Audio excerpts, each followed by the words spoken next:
माध्यमिक शिक्षा मंडल मध्य प्रदेश भोपाल के द्वारा कक्षा 10वीं और 12वीं की परीक्षाएं आयोजित की जाती हैं। इन परीक्षाओं के लिए तमाम तरह की तैयारियां की जा रही हैं।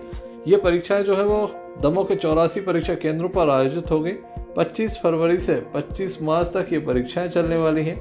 हम आपको बता दें कक्षा 10वीं में 16,724 छात्र छात्राएँ हैं, जबकि कक्षा 12वीं में 12,233 छात्र छात्राएँ सम्मिलित हो रहे हैं।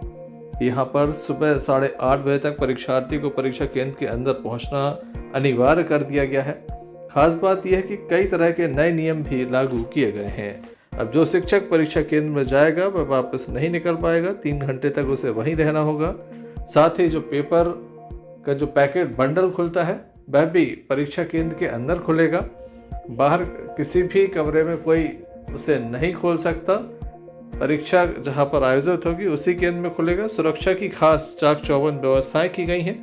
दमोह कलेक्टर सुधीर कुमार कोचर एवं पुलिस अधीक्षक दमोह सुधकीर्ति सोमवंशी के द्वारा एक पत्रकार वार्ता आयोजित की गई और तमाम सवालों के जवाब दिए गए। साथ ही ये भी कहा गया कि कड़ी सुरक्षा के बीच निगरानी में सीसीटीवी कैमरे की निगरानी में ये परीक्षा होगी ताकि नकल न हो सके। हमारे पास जो सूचना में मिली है कि उसमें 12 केंद्र ऐसे हैं जो 13 जो केंद्र हैं वो संवेदनशील हैं, जिसमें 8 संवेदनशील और 5 अतिसंवेदनशील हैं, टोटल 13। इन 13 परीक्षा केंद्रों पर विशेष पुलिस व्यवस्था लगाई जाएगी। ये ऐसे केंद्र हैं जहां पर ये संभावना व्यक्त की जा रही है कि वहां पर कोई मिसक्रिएंट हो सकता है या किसी प्रकार की अप्रिय स्थिति बन सकती है, तो उसको वार्ड ऑफ करने के लिए हम वहाँ पर विशेष पुलिस की व्यवस्था दे रहे हैं, जो कि आमतौर पर एक टीम का बल जो होता है वो उपलब्ध कराया जाएगा। इसमें एक ये स्थिति बन सकती है जो कि प्रधानमंत्री जी का प्रोग्राम प्रस्तावित है। 23 को और 26 तारीख को प्रेसिडेंट का आगमन हो रहा है हमारे जोन में, तो 26 तारीख को और 28 तारीख के बीच में 26 से 27 28 में विशेष लॉ एंड ऑर्डर की स्थिति में हो सकता है कि यहाँ से कुछ बल जो है वो कम किया जाए। प्रायोरिटी दी जाएगी राष्ट्रपति जी की विजिट को, और उसके बाद परीक्षा केंद्रों पर अगर कुछ बल कम हुआ तो वो इससे उसकी पूर्ति कर ली जाएगी। 27 तारीख और 26 तारीख को महाशिवरात्रि की वजह से भी पूरे शहर में आने जगह पर बड़े प्रयोजन होंगे, जिनमें अत्यधिक मात्रा में पुलिस बल की जरूरत रहती है। इसके अलावा बाकी सभी दिनों पर मेरा मानना है कि जो नॉर्मल केंद्र हैं वहाँ पर 2 गार्ड और एक टीम का गार्ड जो है वो संवेदनशील और अति संवेदनशील केंद्रों पर लगाया जाएगा।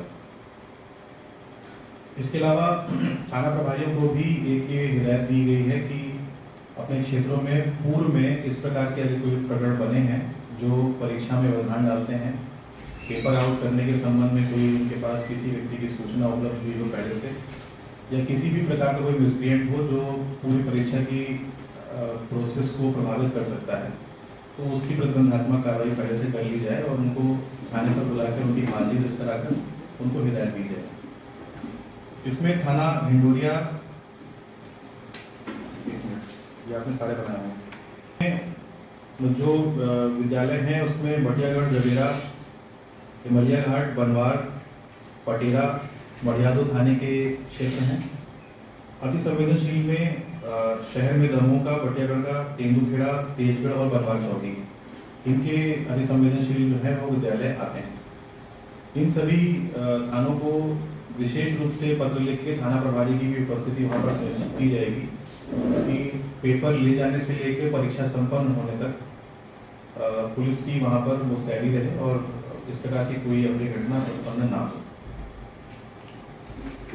परीक्षार्थियों के आवागमन पर और विद्यालय में प्रवेश और विद्यालय से निर्गम को सुचारू रूप से बनाने के लिए विद्यालय पर बात की गई है। जो सेंटर पर भीड़ लगती है कभी कभी, उसके संबंध में भी पुलिस बल जो वहाँ उपलब्ध रहेगा वो उनकी मदद करेगा। विद्यालय प्रशासन से ऑलरेडी हम लोग टच में हैं। बाकी कलेक्ट्रेट से जो भी इसमें हम लोगों को सहयोग और उनसे जो भी अपेक्षाएं हैं वो पहले ही कम्युनिकेट कर दी गई हैं। तो ओवरऑल मुझे लगता है कि परीक्षाएं जो है उनको शांतिपूर्वक करवा लेंगे। और बाकी आप सभी के माध्यम से मैं ये सबसे निवेदन करना चाहूँगा कि अगर कोई पहले से किसी के विषय में कोई सूचना हो या कोई आप लोग को लगता है कि इनके अलावा कोई ऐसे संवेदनशील क्षेत्र हैं जहाँ पर विशेष ध्यान देने की ज़रूरत है, तो वो पुलिस को कम्युनिकेट कर दें, तो उसको भी हम लोग अपने प्लान में शामिल कर लें। आपकी तरफ से कोई सवाल हो तो मुझसे कर सकते हैं, अदरवाइज मेरी तरफ से इतनी ही वार्ता होगी। सर, मीडिया जब पहुंचेगा कवरेज करने के लिए, वहाँ किस तरह से क्या, क्योंकि हर बार रोका जाता है, कई बार विवाद की स्थिति भी होती है। हाँ, मीडिया के संबंध में अभी तक इस संबंध में कोई गाइडलाइन नहीं तैयार की गई है, लेकिन कवरेज के लिए हम लोग ये प्रयास कर सकते हैं कि मैं और डॉक्टर साहब बात कर लेंगे। अगर आप लोग को शहर में कोई एक केंद्र बता दिया जाए जहाँ पर आप लोग परीक्षा की गतिविधियों और वहाँ पर जो भी प्रक्रिया रहती है उसकी वीडियोग्राफी अपनी न्यूज़ कवरेज की बनाना चाहेंगे, तो प्रयास ये करेंगे कि किसी एक व्यक्ति को अंदर ले जाकर वहाँ पर शांतिपूर्वक, ताकि परीक्षा में कोई व्यवधान ना हो, वीडियोग्राफी फोटोग्राफी करा ली जाए, या फिर उसी परिसर की वीडियोग्राफी पीआरओ साहब के माध्यम से आप लोग को उपलब्ध करा दी जाएगी। इस बारे में मुझे चर्चा करनी पड़ेगी कि ये हम अलाउ कर सकते हैं क्या किसी व्यक्ति को, बाहर के व्यक्ति को परीक्षा केंद्र में। अगर कर सकते होंगे और कोई व्यवधान नहीं होगा तो ज़रूर हम पत्रकार बंधुओं को उसका अलाउ करवा लेंगे। इस संबंध में दमोह कलेक्टर के द्वारा अपनी बात रखी गई, विस्तार से जानकारी दी गई, ये तैयारी की गई। जैसा कि आप जानते हैं कि 10वीं और 12वीं की बोर्ड परीक्षाएं 25 फरवरी से प्रारंभ होकर के 25 मार्च तक चलेंगी। इसके लिए प्रशासनिक व्यवस्थाएं जो मंडल के दिशा निर्देश हैं उसके अनुरूप हमने करी हैं पूरी, जिसमें कुछ प्रमुख बातें इस प्रकार से हैं कि सभी 84 जो हमारे परीक्षा केंद्र हैं उन सभी केंद्रों को सीसीटीवी से लैस किया गया है और यहाँ पर उसका एक कंट्रोल रूम बनाया गया है, ताकि वहाँ पर जो चल रही गतिविधियाँ हैं उसकी पल पल की जानकारी यहाँ पर हमको मिल सकें और किसी प्रकार की अवांछनीय गतिविधि को कंट्रोल किया जा सके। दूसरी चीज़, हमने सभी स्तर के अधिकारियों का जो परीक्षा में लगे हैं इन सबके 2-2 बार प्रशिक्षण कराएं और सभी को प्रमाण परिचय पत्र दिए गए हैं और उसी परिचय पत्र के माध्यम से ही वो प्रवेश कर सकते हैं। 21 और 22 को जो सामग्री वितरण होना है उसकी तैयारी भी बिल्कुल चुनाव के पैटर्न पे की गई है, ताकि बहुत व्यवस्थित रूप से केंद्राध्यक्ष और सहायक केंद्राध्यक्षों को सामग्री का पूरा वितरण हो।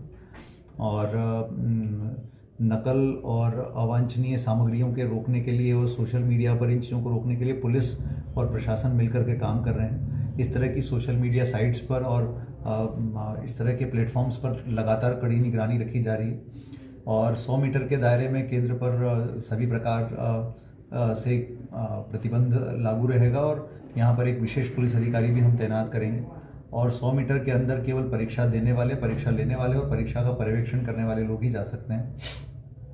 सभी परीक्षा केंद्रों का हमने उच्च अधिकारियों से निरीक्षण करवाया है और वहाँ जो कमियाँ पाई गई थी उन कमियों को दूर किया गया है, ताकि परीक्षाएँ बहुत व्यवस्थित तरीके से संपन्न हों।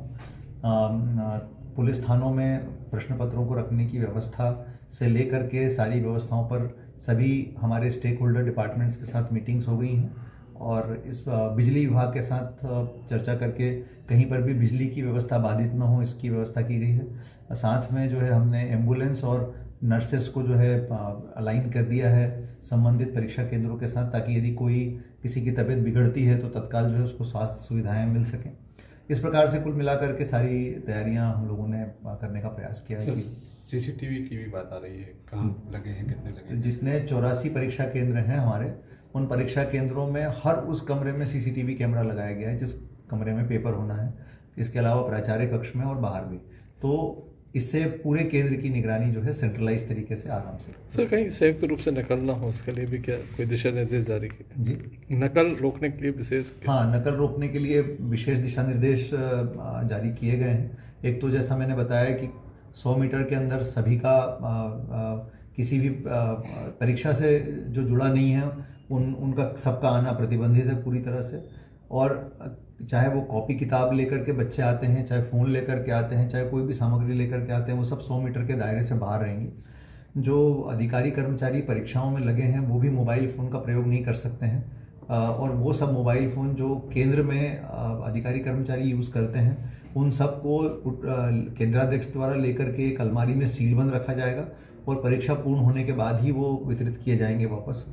तो इस प्रकार से ये व्यवस्थाएं हमने पूरी की हैं ताकि कोई भी बाहर का व्यक्ति ना आ सके, किसी प्रकार से भी नकल ना हो सके।